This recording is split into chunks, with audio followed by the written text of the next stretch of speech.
This episode is brought to you by Peacock. The new Peacock original documentary, Matthew Perry, A Hollywood Tragedy, dives deep into the beloved actor's rise to fame and his tragic death. 5 people, including Perry's personal assistant, 2 medical doctors, and an alleged Hollywood drug dealer known as the Ketamine Queen, were charged with conspiracy to illegally provide Perry with the ketamine. Explore the details of the case in this heartbreaking special, streaming now only on Peacock. At T-Mobile, our critical mission is providing unparalleled 5G coverage for when connectivity is mission critical. Introducing T-Priority, America's best 5G network experience for first responders, even in times of congestion. More capacity, faster speeds, better coverage. T-Priority from T-Mobile, built for tomorrow's emergencies, ready today. Discover more at t-priority.com. For qualifying organizations on eligible rate plans, coverage not available in some areas and may be impacted by emergencies. And I also wonder that, like, did my mom not tell me? Because when my parents got divorced right before I turned 12, and my dad, who I thought was my dad, turned into a Jehovah's Witness, so all of a sudden stopped celebrating, holidays.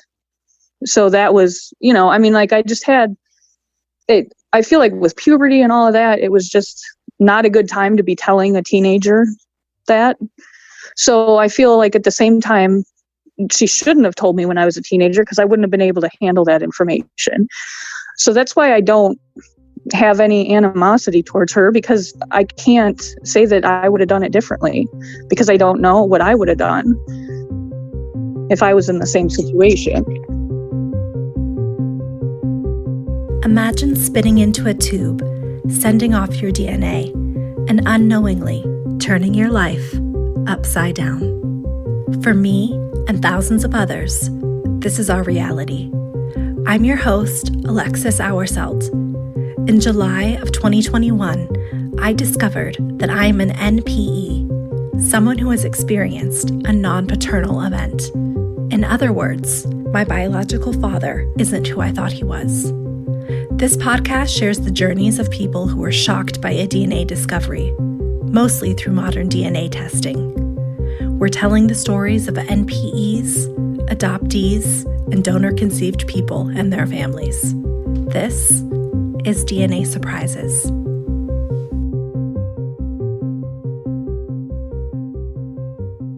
In this week's episode, Jessica shares how her NPE discovery unfolded. She discusses how it's affected her relationship with her raised family and how she is trying to learn about her biological father, a man she was actually aware of while growing up. One of the things that struck me most about Jessica's story is how much it reflects the effects of COVID-19 on DNA Surprises. From delayed opportunities to connect with family, to deaths preventing NPEs from getting the answers they so badly want. The pandemic has changed the trajectory of many journeys. Thank you for sharing your story, Jessica. Jessica, 42, Illinois. I had done a test around Christmas of 2019, because every year when we would get together, my brother would pull up his, we would go over, stories about our ancestors, and there's a lot of interesting things that we found out about the family. And that Christmas of 2019, he was showing a bunch of really weird stories about our family. And I was like, wow, that's pretty cool. And so I was like, oh, I'll do it too. I had absolutely no suspicion. I was always told that I was adopted by my real dad because my parents weren't married when I was born. And then when they got married, they got pregnant with my brother. So my older sister was always my half sister, and I always knew that, but I always thought that my brother and I had the same dad. My brother has a little bit of a darker complexion. I'm a little more pasty, but we always chalked it up as I look more like my mom and he looked more like my dad, or, what we thought was my dad. So I did the test, and then I got the results, and I didn't even notice that my brother wasn't my full brother in the results because I didn't know how to read them. And then finally he's like, oh yeah, you and Jenny are only 200 different, whatever the measurement is that they use. Mm-hmm. It wasn't very different. And I was like, well, that's weird because she's a half and I'm a full. And then I'm like, wait a minute. I'm like, I don't see anybody from dad's side. And he's like, what do you mean? And then he called me right away. And he's like, so-and-so's on there and so-and-so's on there and so-and-so's on there. And I was like, I don't see any of them. And I'm like, but I see this person. And he's like, well, I don't see this person. And he's like, well, maybe it's a cousin, because we do have relatives that are gay. And so he's like, well, maybe they used a pseudonym to do the test, because my sister had used a pseudonym to do the test so that nobody would know it was her. So I was like, oh, well, that would make sense. Maybe they just wanted to use a different name and not let everybody know. But it turns out that's not the case. It was a real person, their real name. But it just turns out that's how we found out. What was your reaction when you kind of put it all together? I was just in shock. I was just surprised. I never had any really question. I know I had questioned my mom because my parents got divorced and my dad was abusive when we were growing up, and I didn't like him. So I would constantly fight with him. And there were times when it was his weekend to take us and he would only take my brother, and I would cry and, just not understand why he was always showing favoritism to my brother. But now that I have the results and I found out, I feel like so much more has come to light. Like, I've since talked to my dad, and I had asked him one night, about how he felt about it. And he's like, what do you mean? And then he had come over and we were talking about it. And because we've since made amends from when I was younger. When I was younger, I was very argumentative and I didn't behave well with him at all. So I was always confrontational with him. But I mean, it worked both ways, but I definitely did not do my best to behave when I was with him. So did he suspect? Yes. Now I know that he did. Okay. But he never told me that. There was a time when I was in my 20s and I had called him and I had asked him, why he treated me the way he did and, showed favoritism to my brother. And he never, ever mentioned a word of it to me that he questioned or anything. So he just treated you differently. Yeah, he just treated me, and I didn't know. But after I had confronted him, after I found out, he's like, oh, well, who does it say you're related to? And I pulled it up and he goes, yeah, so-and-so is your dad. And I was like, wait a minute, what? I'm like, how do you know? And he's like, oh, he used to come to the farm all the time. He gave you your first dog. He gave your sister a prize goat. He gave us, a couple other dogs because they were dog breeders. And I had no idea about any of it. I mean, I remember the dog that I got when I was 5 years old. I don't remember the person that gave it to me, but that was how I found out who my bio dad was. And then I found out that he passed away, I believe in 2011. So I never had the opportunity of knowing him. And I reached out he does have 2 daughters, and I reached out to them. The one didn't acknowledge me or answer the message at all. And the other one did. And then she was kind of skeptical because her sister and her mom were not very supportive. So I paid for a test for her. And she did the test and then got the results. And sure enough, it showed that she's my half sister. So now she, obviously believes me, but she did ask out of respect of her mom and everything to just keep, everything private on the down low. And, I've respected that. I've just pretty much stayed back, and I figured there's not really anything that I can do, to make them want to have a relationship or talk to me. I mean, I don't know how I would feel knowing that, I had a half sibling out there as a result of something that I don't even know about. So, and I'd say probably the hardest thing for me is not being able to ask my mom what happened, because I know she was very religious, but I also know that she was a single mom with my sister, and then she got pregnant with me. I don't know if she got pregnant with me and it was consensual or if it was not consensual. I have no idea, and I know that from what I understand, they kind of worked together, but I was born in the late 70s and my mom was a police officer at the time when she got pregnant with me. And it was a very sexist work environment. So I don't know anything about if it, like I said, if it was consensual or if it wasn't. So that obviously is something that I wonder about. Was your biological father married at the time? Yes. Okay, so your sisters, are they older or younger than you? Your half sisters? Older. They're actually older than the sister that I grew up with. Okay. So they would be at an age where they could remember, I would think. But the one that does talk to me gives me very little information, if anything. I've really only got one picture of my bio dad. Everything else I've found out from Googling. Wow. And I did ask, a health history. And my dad, who I thought was my bio dad, he knew. He's like, oh yeah, he had MS. So, it's good to know some stuff, but that's all that I really knew, is that he had MS. And then my dad said that he was kind of, I guess, egotistical. He would tell everybody that he was a part of Mensa, which, kind of like bragging as if he was better than people. So I don't really know him. I don't know anything about him other than what I've been told. And I would imagine that the times that he did come over to the farm when I was growing up, he had to have known that I was his daughter, or at least had an idea. Yeah. So, I've got blonde hair, green eyes, and my brother, who I thought was my full brother my whole life, has more of an olive complexion, brown hair, brown eyes, who I thought was my dad, brown hair, brown eyes, but he's pasty.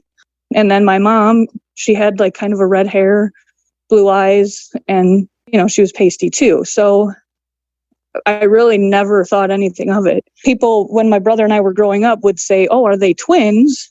Because we were so close in age. So I was just really surprised, I guess, by the whole thing. Now, I know you said that you aren't able to ask your mom questions about this. When you first found out, did you confront her? I found out, I think it was the end of February of 2019. And my mom was in the hospital with pneumonia. And I didn't think that was really the best time to talk to her because she wasn't feeling well. And then she got out of the hospital and she got released to go back to work. And then she was working a lot. So she was tired because of work. And she was 69 years old. So working 12-hour shifts on her feet at a nursing home. So she was working a lot, and I just pretty much respected that she was tired. And I was like, well, I'll wait till it's, a better time, a more appropriate time to say something. And I finally, after she got better and got back to work and everything, it was May, like the end of May, I sent her a message, like a text via Facebook Messenger. And I just took some screenshots of what I found out. And I was like, I'm not sure if you're able to make sense of what I sent you. I've known for over a month now that Fred's not my dad. I'm sure you have your reasons for handling this the way you have. I have no intention of blabbing this to anyone. I do, however, want to know who my father actually is. I'm not interested in reaching out to this person. After 40 years, there's really no reason for me to. Hopefully someday you'll tell me. And her response was, no, I didn't understand what you sent me. I always thought Fred was your dad. That was why I made the decisions I did. I wish you would have said something sooner. I can't seem to grasp this. I need some time to wrap my head around this. I'm sorry. I know you want answers, but I can't even think straight right now. I love you, and I'm sorry I hurt you. I never wanted to do that. Wow. So that was the last time we talked about it. That was April 2nd. April 6th was my birthday. She called me and said, happy birthday. I'm really tired. I just wanted to call and wish you a happy birthday, but I've been working a lot and I'm just really tired. So I had gotten off the phone with her. And then the next day I got a call from my brother. She went into the hospital and tested positive for COVID. Oh my gosh. She never came out of the hospital. I'm so sorry. Thank you. But it's just, it wasn't, I did talk to her while she was in the hospital and send her videos and stuff, but that was the furthest thing from my mind about talking about. Yeah. So she passed, and then you're kind of in this, I imagine, state of grief for your mom. And then you're also kind of dealing with this massive, identity shift. Well, she went into the hospital April 7th. She went on a vent April 9th, and we had to transfer to a different hospital so she could get better care. But by then it was too late. She did wake up from her coma and was responsive and was off the vent for a short period of time, and then she had to go back on, and she ended up passing May 18th. So it was a long time that she, so my focus completely shifted to just like looking at stuff on my own. Like, obviously I couldn't sleep because I was stressed about my mom. Then I was also confused about my upbringing. Like, everything that I thought was true was not true. I thought I was born on my grandma's birthday. I wasn't. My middle name was after my grandma, but that's not my grandma. Growing up, there's just so many things that I'm just like, well, I really wonder how scared my mom was to have made the decisions that she did. I know that she came from a very strong Catholic upbringing, and she really tried to follow that as much as she could. But obviously things happen, and you have no way of knowing what happened unless you were there. So everything that I think of is strictly speculation. And all I can really think about is she raised me. She told me that when she was pregnant with me, because on what I thought was my dad's side of the family, there's Down syndrome. She said when she was pregnant with me, everybody was saying, well, she could have Down syndrome. And my mom's like, nope, I wasn't worried about that. I still wanted to have you. And then when I was pregnant with my first son, he had some health conditions and they were worried about Down syndrome. So they did a test and everything was fine. But she told me that story, like, do you care if this child has Down syndrome? I was like, no, I'm going to love it anyway. And she's like, well, that's what my thought was. She's like, but that's what they're asking you when they're making you make all these huge decisions is, can you still live with this child if it has a disability? And she's like, because I was presented with that and, that didn't bother me.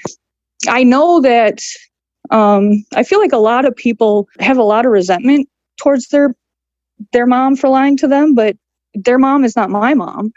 And I don't know what their story is. All I know is my story. And I really think that my mom really was in a bad spot and didn't know what to do and made the decisions she did and didn't realize how impactful it was. So you are not angry at your mom? I mean, I feel like it goes in waves. Like, I am kind of angry at her for lying, but I don't know why she lied. So I can't have resentment towards her for lying. Has your birth certificate father shed any light on the situation of what he thinks might have happened? Did she talk to him about that? Actually, no, I didn't. I know that my mom was best friends with my birth certificate dad's sister, and she passed away of ovarian cancer before I was born. So I almost wonder if my mom thought that he would be the better dad for me. I mean, I really, again, it's speculation, but I don't know. I know that my grandma, who is not my grandma, but she was always really mean to my sister because my sister wasn't her granddaughter. So I don't know if my mom had that in the back of her head too, that I would be treated differently by that side of the family if they knew the truth. Or if my mom really did think that it was possible that my birth certificate dad could be the dad. What has the reaction been of everyone in your life now? How is your relationship with your birth certificate father now? I would say we're kind of closer but the same, because we're really the only two that understand how we feel, because we're the two that are most affected by it. Right. I feel like everybody else in my family really doesn't think it's a big deal. What about your brother and sister that you grew up with? My brother that I grew up with, him and I are only 11 months apart, so we're really close. We have been growing up and everything. He says he understands, and if I say something to him, he's supportive. He's not mean or anything, but he's got a big family and he's pretty busy. And then my sister and I, the one that I grew up with, she's 8.5 years older than me, and we don't really get along very well. So Okay. I think she had a lot of resentment because she had to do so much. She told me how she hated my birth certificate dad for many reasons growing up, because he always made her do chores because we grew up on a farm and things like that. But she can't really resent me for him being my dad because he's not my dad. So she just has a lot of resentment towards me for many reasons. And my mom had actually told me, and that's the thing that confuses me too, is that my mom said that my sister was jealous because she wasn't able to have kids and I was, and that, she was always going to be mad at me and I should just not talk to her. My sister and I had gotten into a fight. I'm not sure. I think it was 2016. And we got into an argument and she's like, well, Fred's not your dad. And when I had talked to her, when I found out, she's like, oh, well, I didn't tell you that so-and-so is your dad. You just wanted to hear that. And I'm like, okay, that's not something that you just make up. So I wonder if my sister knew and my mom didn't want my sister to tell me. So but again, it's all speculation. Yeah. So, I mean, what are your main questions, I guess, that are still unanswered for you? Because it seems like there are many. What do you still want to know if you could get those answers? I mean, I guess really ultimately just the health history. I would say that's probably the most important. I'm pretty sure that I got my ADD from my bio dad. My kids have it too. And my mom, all with me growing up on the farm, she said that she made everything from scratch, which I remember she did. We never had pop or anything really. So everything was, even the desserts were made from scratch. So just with stuff that we had on the farm. So she said that never helped. And she would go to the doctor and just ask them why I was so just bouncing off the walls and she couldn't, control me. So I feel like a lot of things like that would have been answered had we known the truth. I mean, now when I go to the doctor, I have to tell him, oh, wait, all the stuff that I had in my health history is not relevant. Right. Yeah. But like I went to my OB and I was like, yeah, I actually found out that my dad's not my dad. So I really don't need to worry about ovarian cancer anymore because that wasn't my aunt that passed from that. And when I told her, she had explained to me that she was going through the same situation. So oh my gosh. I was just, I was just completely surprised. And she was very understanding and very compassionate. And so I think that was helpful, especially knowing that it can happen to anyone. It could be a doctor. It could be, anybody. So. Right. Yeah. This kind of thing doesn't just happen to certain kinds of people, whatever that means. Right. Yeah. The socioeconomic status doesn't matter. Your race doesn't matter. It just happens. It's so common. And the support group on Facebook is helpful because I feel like I do go through a roller coaster of emotions, but it helps me to read what other people are feeling and thinking and know that I'm not alone. What do you hope for with your journey? I know you said that your one sister isn't really interested in establishing a relationship, and then the other one is a little bit quiet. Do you have hopes to grow any sort of relationship there? I do. I do have hopes to, not necessarily like a super close. I'm not trying to impose, but it is nice. I do, like I'll message her every once in a while, and I did meet her. So that was nice. We went out to a lunch, and I know that she is in a position where she can't really drive. So she spends a lot of time with her mom. So I can't really talk to her if she's out of respect to her and her mom. If she's spending time with her, that's not really the time for me to try to plan stuff with her. Yeah, definitely. It just seems like such a challenging situation to try to get answers. So I hope that you're able to find some.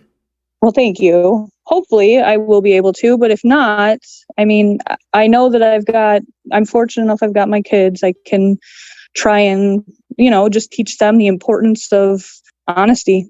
I've got 3 boys, so my goal is to teach them to just treat women with respect and not do this to somebody and leave them high and dry.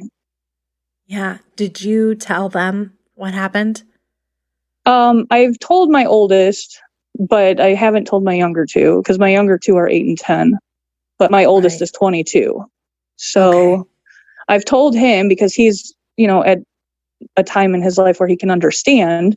And I don't think he really even cares one way or the next, because he's, further removed from it, which is good. I don't want it to affect them.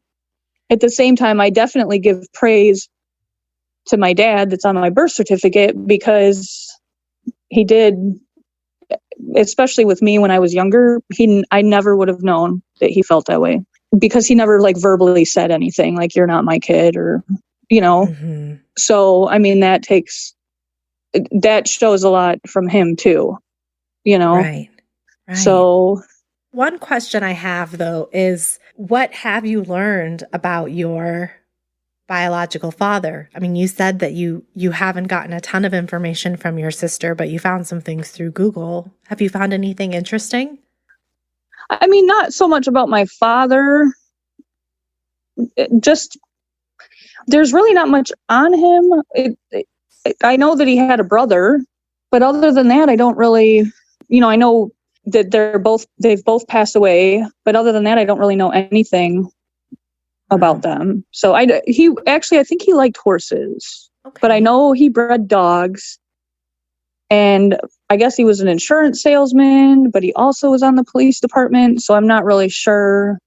I feel like a lot of the times when I ask my sister that does talk to me, the questions are the answers are kind of open-ended or short. Mm-hmm. And I don't really want to pry, because I feel like I'm lucky to get any information. And if it makes her uncomfortable to give it to me, then I don't really want to force her to give it to me. I don't want to continue to make her feel uncomfortable, because it's not beneficial. I mean, I can't really change the past. Like, what's happened has happened. This is the result that it is. It's just the only difference is now I know about it. So. Right. Yeah, that's true. What advice would you give a parent who might be hiding a DNA surprise from their child? To write down why they did what they did, so that they can give it to their child when they're older, when they think that, that it's a time that they can handle it. I think the advice of writing it down is really interesting. And that's the first time I've heard that. And I think that's such good advice, because it allows parents to kind of capture the thought process and the true story and everything at that time, instead of relying on memory. Right. And to get their feelings out. Right. Because I feel like a lot of these parents that are in denial, or that, everybody says is, narcissistic or whatnot. Sometimes I've always been told that people will believe their own lie over time. Mm-hmm. And I almost wonder, did my mom just start to believe it because it was so long? I found out when I was 40. That's a long time. And absolutely. But there's a lot of things that happened with things that she said that I was like, well, that's weird. Why would you say that? TaxAct knows small business owners can sometimes use a little help with their taxes. That's why TaxAct has Expert Assist, a team of live tax experts ready to answer any questions you may have. Think of them as your own personal sidekick. Not like one of those funny talking animal sidekicks, more like the super smart nerding out on tax code and business casual attire sidekick, but just as helpful and lovable. TaxAct. Let's get them over with. Hey, what's up? It's Wanda Sykes. I'm here to remind you about something super important, getting your breast screened. Because trust me, your breast health should be a priority. Early detection for breast cancer can change the game, which is why you should visit yourattentionplease.com to learn more. And do me a favor, if you've already had a breast cancer screening, remind your friends and family to visit yourattentionplease.com too. We gotta look out for our girls. So, for example, my middle son, my younger two boys are both mixed. Their dad's African American and I'm Caucasian.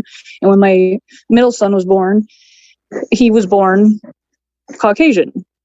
And I asked the doctor, I was like, well, when is he going to get his color? And my mom had taken me to that appointment. It was his first doctor's appointment, like when he was a week old. And the doctor took his diaper off and rolled him around. And he's like, well, what do you mean? I'm like, well, his dad's African-American and he's super pasty. He's like, well, I don't think he's ever going to get his color. And then when we were leaving the doctor, because my mom had to drive me, she's like, don't ever tell, Daryl that. And I was like, well, what am I hiding from him? Why would I not tell him that? Like, that's a weird thing to say. Mm-hmm. But now when I look back at it, I'm like, did she say that for a reason? Because she knew that she had done that. Right. So, which I know, I've always said that. I'm like, you know who you sleep with, even if you regret it, I was just really surprised that she said that. And I was like, well, why wouldn't I tell him? I think that's funny that the doctor said he's never going to get his color. What advice would you give someone who just had a DNA surprise, maybe just discovered that they're an NPE? I would say definitely counseling or a support group, or find somebody that you can confide in and try and just, be calm about it. Try not to react right away. Try to just let your head wrap around the information first. That's great advice. Thank you so much for your time today and for sharing your story. I wish you the best of luck on your journey. Thank you. Thanks again to Jessica for sharing her story. If you have a DNA surprise that you would like to share, please email dnasurprises@gmail.com. And if you haven't yet, please rate, review, and subscribe to the podcast on Apple Podcasts and Spotify. Until next time.